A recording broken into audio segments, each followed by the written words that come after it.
Sabah al-Khair. Good morning, dear listeners. You're listening to Radio 3CR on 855 AM and Palestine Remembered with Robert Martin, Nasser Mashni and Yusuf Ahmed al-Rimawi. Palestine Remembered is Australia's only English-language radio program that is totally dedicated to Palestine. We'd like to welcome those listening on 855 and those that will join us on podcast at 3cr.org.au. Thanks for joining us. Stay with us and enjoy the episode. Good morning, Rob. How you doing?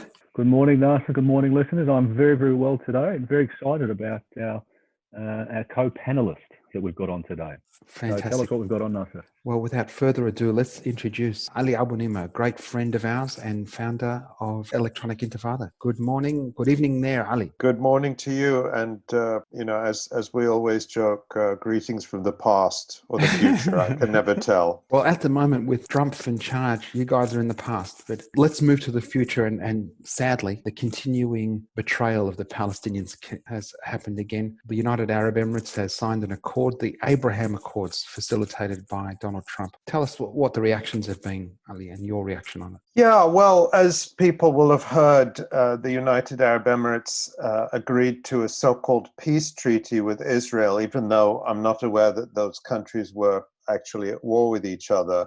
And of course, this is being hailed and celebrated by the United States and the European Union, and of course Israel and the Gulf and some of the Gulf countries, as this great thing that's going to help the Palestinians.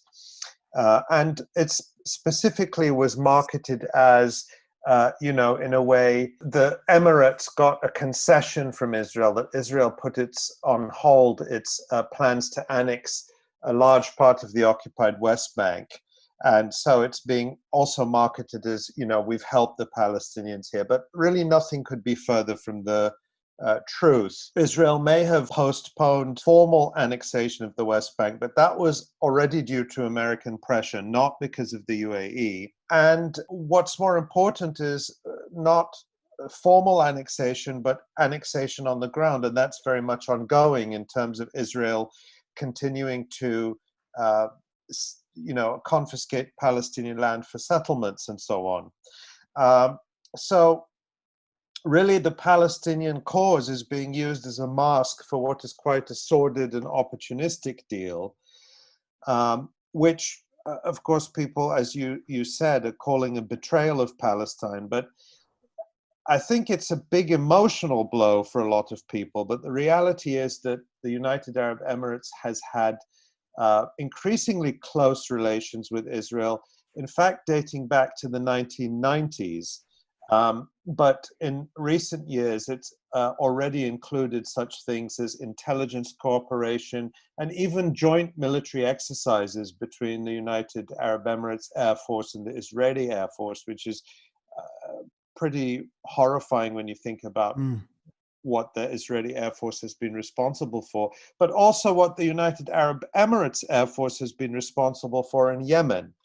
And that underscores the regional geopolitical aspect of this deal, which is the sort of American effort to redesign the sort of geopolitical infrastructure of the region, in the sense that the US is obviously the hegemon, the imperial power, and Israel and the Gulf states are all clients of the United States.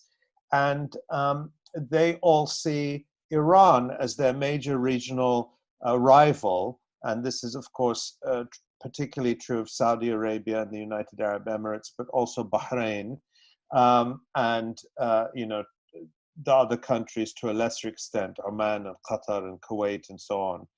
And so this is also about tying these American clients together in an anti-Iran alliance. So that's sort of the big picture here. And the reaction has been obviously very negative among Palestinians. It was welcomed by the European Union. It's been welcomed by politicians in the United States. And it has been welcomed by two governments openly in the region, Bahrain and Oman.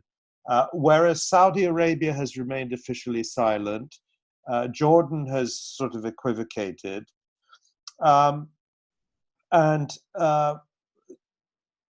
But what's also, I think, particularly notable is that the United Arab Emirates is one of the most repressive states in the region. And so there has been no opportunity really for, or very little opportunity for citizens of the United Arab Emirates to say what they really think about it, let alone have a say in it. But there has been quite a strong reaction from civil society across the Gulf against this. On the Electronic Intifada, we just published an article sort of summarizing a lot of that reaction across the Gulf from parliamentarians, from civil society groups, from Palestine solidarity groups across the Gulf, absolutely rejecting this. So it's definitely been a strong negative reaction. One of the realities, Ali, is that it served as a fantastic feather in the cap for Trump for his foreign policy. Is there a sense in your mind that perhaps it's choreographed and that, we might already have scheduled Bahrain and Saudi to come in September, October, and some great summit in November just before the election to boost his credentials? Yeah, I mean, I don't know how much it actually boosts his credentials. It's like I've never heard of a creature such as a voter in this country who says, the economy is terrible, I don't have health care, things are going to hell, but, there's this deal between the UAE and Israel, so that, that's the thing that's tipping me into the president's camp. I think it has very limited purchase on the election here, which goodness knows how that's going to go, and if we're even going to have a free and fair election. What about his support for Israel? Doesn't that affect? Yeah, I mean that's it shores up support and perhaps enthusiasm among his supporters who are already most committed. I mean, so he's not really gaining new converts or winning back people who've lost him. But yes, it might help to generate a bit more enthusiasm in his hardcore base. And that hardcore base includes, very importantly, very right-wing evangelical Christian Zionists. And in fact, President Trump said just in recent days, when talking about, the U.S. recognition of Jerusalem as Israel's capital and the moving of the U.S. embassy to Jerusalem, he said, we did that for the evangelicals, and they're even more excited about it than most Jewish people. The president said that out loud. Those are the things that we say, well, here are his cynical motives. He actually came out and said it in plain language. So, yes, it certainly shores up his support with that segment, but those are not the people who are, likely to pick another candidate. So, but that said, yes, obviously they're going to try and get every advantage they can, and this was a feather in his cap, as you say, and they might try to get more. There's been strong hints dropped that Bahrain, Oman, even Sudan might be next, and there's also whisperings about Morocco. However, and the reason those states are all mentioned is because these are governments or regimes which, over the last few years, have been moving very clearly and openly towards normalization with Israel. Oman welcomed Benjamin Netanyahu on an official visit in October 2018. Bahrain has been doing lots of high-profile events with major Israel lobby groups, and Sudan as well. The leader of the transitional government in Sudan, General Abdel Fattah Burhan, met a few months ago with Benjamin Netanyahu in Kampala in Uganda. So all those governments have been moving towards normalization. I think that with the UAE going first, it's partly, I suppose they're going to gauge the reaction and see if the reaction, if anger and opposition, but that passes and they think they can get away with it, then yes, I think the next ones will come along. It's almost like recognition or normalization with Israel becomes the back door into the United States and therefore legitimacy. That's exactly right. That, I would say, it's the front door Front door, rather yeah. than the back door. That's exactly right. And you have to remember that these governments like the United Arab Emirates, Saudi Arabia, Bahrain feel very vulnerable. And, they don't have the military capacity to defend themselves against any serious challenge. I mean, the Saudis have spent billions and billions of, trillions of dollars on weapons. And, anytime they try and engage ground forces in Yemen, they get thrashed. The best they can do, like the United Arab Emirates, is just bomb from the air with the horrific results we've seen in Yemen. So these are countries that rely on a major sponsor, and it is the United States, for their security. And they are therefore completely dependent on the United States and are in competition with each other as to who can be the most loyal and useful asset for the United States. And part of that game is convincing the US government to give you a hearing and to treat you as the most favored ally. And all of these governments see the Israel lobby as a crucial asset. If you've got the Israel lobby on your side, then you've got all their lobbying power in Washington to help you as well. And, this has been very clear in the past couple of years in the context of the dispute between the various Gulf states. So recall that in June 2017, Saudi Arabia and the United Arab Emirates led a blockade against Qatar, which is a regional rival, which they view as being too independent.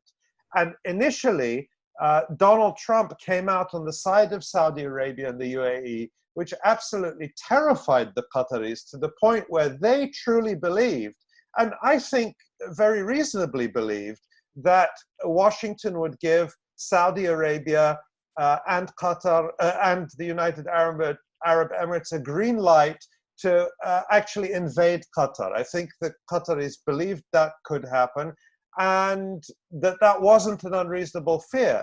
So the Qataris went into this, emergency campaign to win support in Washington. And a huge part of that was courting the Israel lobby, to the point where they brought over to Doha such figures as Alan Dershowitz, a major Israel lobbyist, and Morton Klein, the president of, wait for it, the Zionist Organization of America, was brought over to Qatar on a luxury junket and met with the top officials in the country. They even donated, I think it was about, we have an article on this, about $250,000 through this was the Qatari government donated $250,000 through the Washington lobby firm that they had hired. They donated this money to several Zionist organizations, including one which does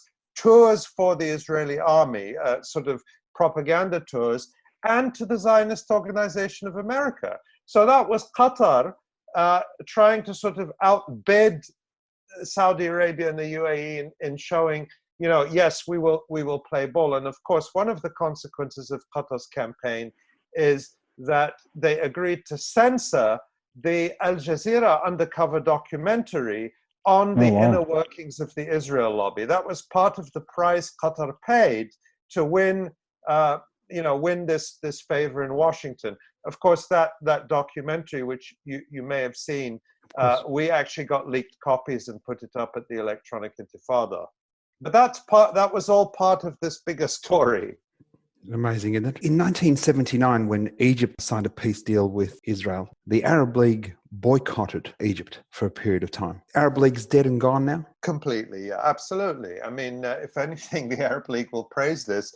I mean, but to be fair, I mean, this is it is the nail in the coffin for the Arab League, because let's remember that in 2002, the Arab League, I think all countries, supported the so-called Arab Peace Initiative, which basically said to Israel, we offer you full normalization, full relations, but in exchange for a comprehensive peace that gives the Palestinians their fully sovereign independent state.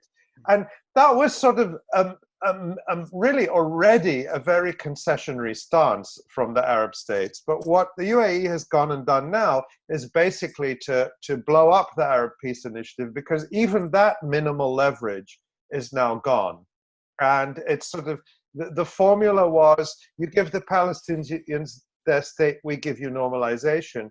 Now it's, you annex more Palestinian land, you kill more Palestinians, you annex Jerusalem, you do whatever you want, and we'll still give you normalization. Yeah, that's terrible. And this is all in the context for the past almost 2 weeks. There's been a nightly bombing campaign into Gaza, and mainstream media, nothing, complete radio silence. Right, absolutely. And of course, it's not just the bombing campaign.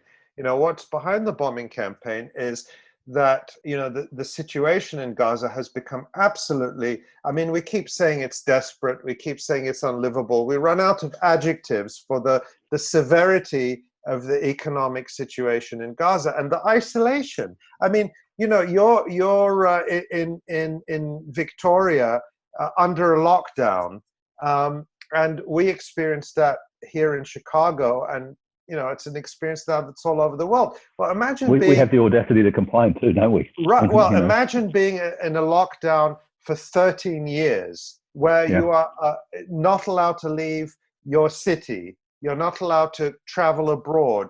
You're not allowed to import things. You can't start a business. You can't. The basic elements of normal life have been taken away for years and years and years. And that's what Israel's siege of Gaza is. It is undermining the basis of civilized, organized life in the Gaza Strip. And so what happens is that people are desperate. They protest. They've been sending these, incendiary balloons, which start brush fires into, over the boundary into Israel. It's a symbolic protest. These balloons have never hurt a single human being. But it's to say we're here, 2 million people, half of us children, locked into what is in a giant ghetto, and the world is ignoring us. And Israel responds to these protest balloons with air raids, with F-16s dropping bombs. And the world is silent. They're silent about the bombing, but I would say even more outrageous and more serious, they're silent about the siege, which is 24/7, 365 days a year warfare against every man, woman, and child in the Gaza Strip. Sickening, you know, when we talk about it in that perspective, and we often speak about Gaza. We've interviewed people from Gaza, but the humanitarian disaster and plight that is there is just a stain on all of us. And one day, God willing, humanity will look back on it and say, "This, how did we stand by and allow this to happen?" I think we should also just remind our listeners too that when Israel bombed Gaza, they're bombing schools and hospitals, water, all of those things perfectly, intentionally, to slowly kill the Palestinians.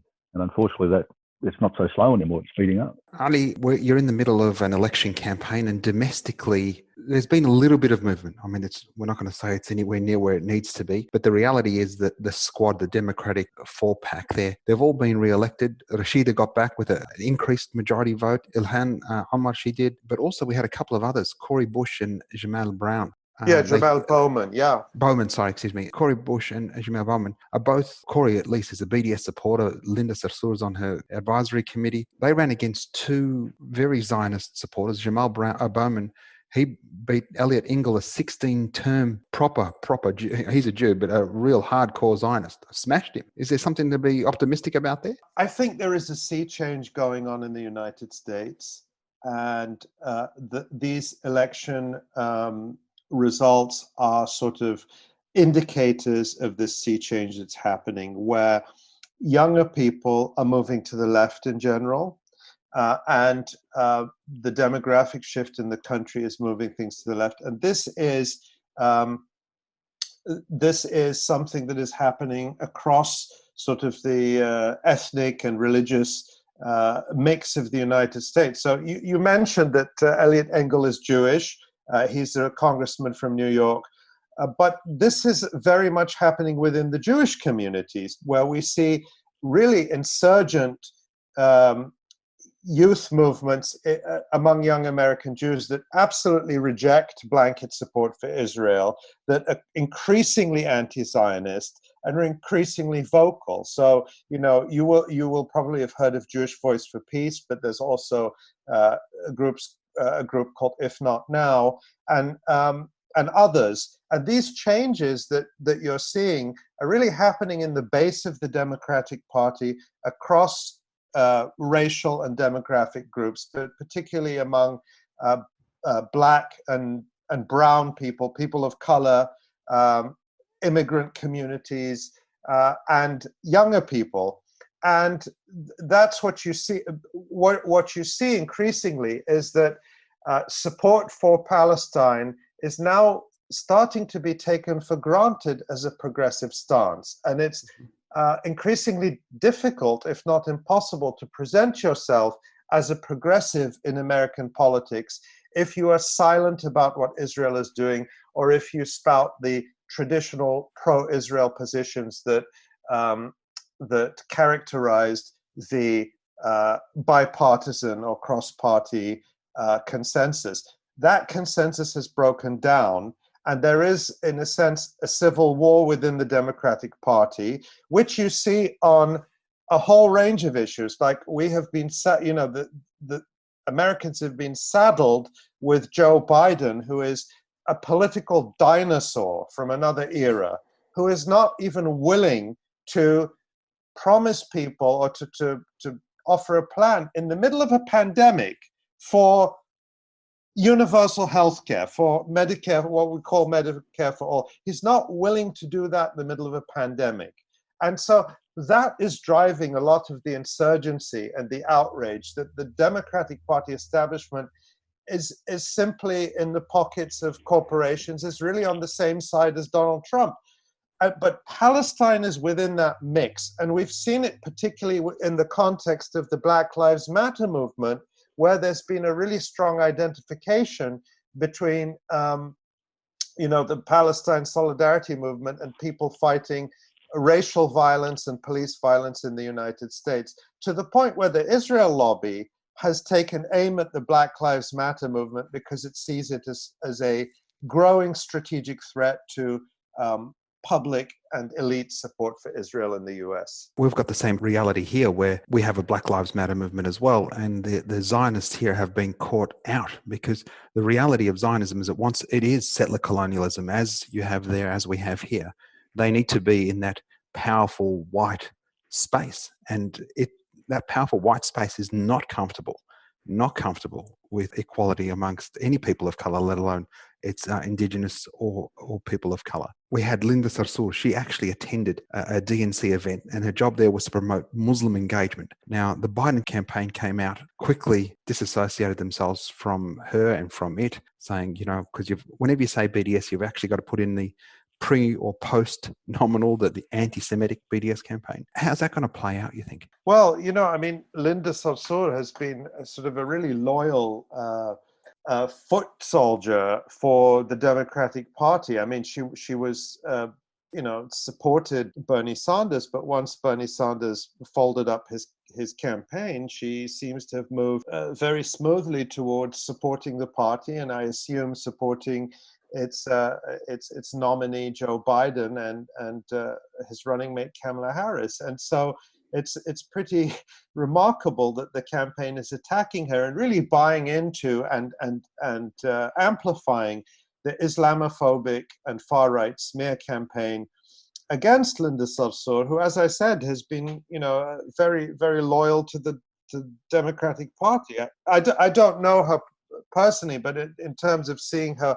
politics as a public figure, she's certainly done nothing to deserve that attack, being thrown under the bus. But I have to admit, I could not bring myself to watch the Democratic convention, the virtual convention. It's just, to me, it's just so nauseating. But I saw people commenting, I saw journalists commenting that of the dozens of speakers they've had, because they've given everyone these 1 minute speaking slots, they haven't had a single Muslim American speaker. That's what I've read. I'd have to verify that. But certainly there is no prominent outreach to the Muslim community, particularly in states like Michigan, which are supposedly crucial battleground states, and there's a very large both Arab American and Muslim community. On the contrary, it's just been insult after insult, but that's usually the case. But the reason I mention that is not because I would expect anything good for these communities from the Democratic Party, but that's the reality of a party that also tries to market itself as the anti-Trump, that that celebrates diversity and welcomes everyone, and is sort of the rainbow party. It's notable also that who did the Democratic Party give major primetime speaking slots to is Colin Powell. Colin Powell, yeah. Who is responsible, who has the blood on his hands of hundreds of thousands of Iraqis, if not millions. And what message does that send about what this party has learned from, its supposed realizing after the fact that the Iraq War was a bad idea, or its respect for Muslim and Arab lives? Yeah, zero. I think we've only got a couple of minutes to go.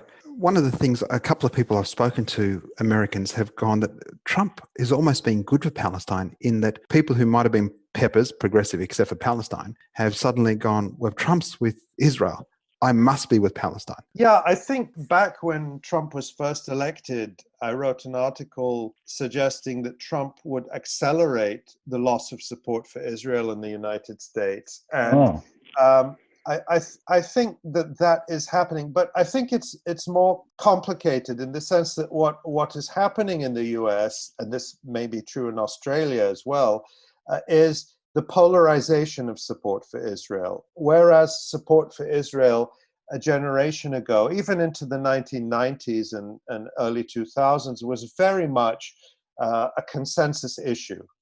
You'd have, as you said, these Democrats who would be very progressive on all sorts of issues, but they were like to the right of Ariel Sharon when it came to Palestine. And that has changed. And Israel has become really a right-wing issue. It's become a Republican issue. And it's become more than that. If you look demographically, support for Israel tends to be whiter, older, and more religious, especially more Christian. And we have to remember that the strongest and largest block of support for Israel in the United States is Christian. And wherever you see people getting younger, more racially and ethnically diverse, coming from different backgrounds, you see support for Israel dropping and identification and support for Palestinians going up. And Israel lobby groups have identified this as an existential and urgent threat to long-term support for the United States. And that's what you see. I mean, I'm not always, I don't always praise the squad for what they say, because they sometimes say things I don't agree with when it comes to Palestine. I think they still need to be kindly. I think that there's still work to be done in educating them on the issue. But nonetheless, the fact that they're willing to challenge the consensus at all, it should be taken as a sign of the change at the grassroots. It's not that they're brilliant or they're heroes. It's that the fact that they can say these things now is a reflection of the changes that are happening at the grassroots. And that's very real. And I think that it is not reflected right now in terms of policy in the United States, but that is increasingly untenable to call yourself progressive and not be a supporter of Palestine. Yeah. Ali Nimah, thank you so very much for joining us on Palestine Remembered, and we look forward to welcoming you back to Australia soon. Thank you. I would love that. I can't wait till we can actually meet people again. We didn't get a chance to introduce Ali properly before. Ali Nimah is a Palestinian-American journalist. He is a resident of Chicago, regularly published in the Chicago Tribune and the Los Angeles Times. He's co-founder of the Electronic Intifada. He has appeared on many television discussion programs, including CNN, MSNBC, PBS and other networks. He's also the author of 2 books, One Country and The Battle for Justice in Palestine. A truly remarkable Palestinian. Remember, share the podcast, and there's never been a better time to free Palestine.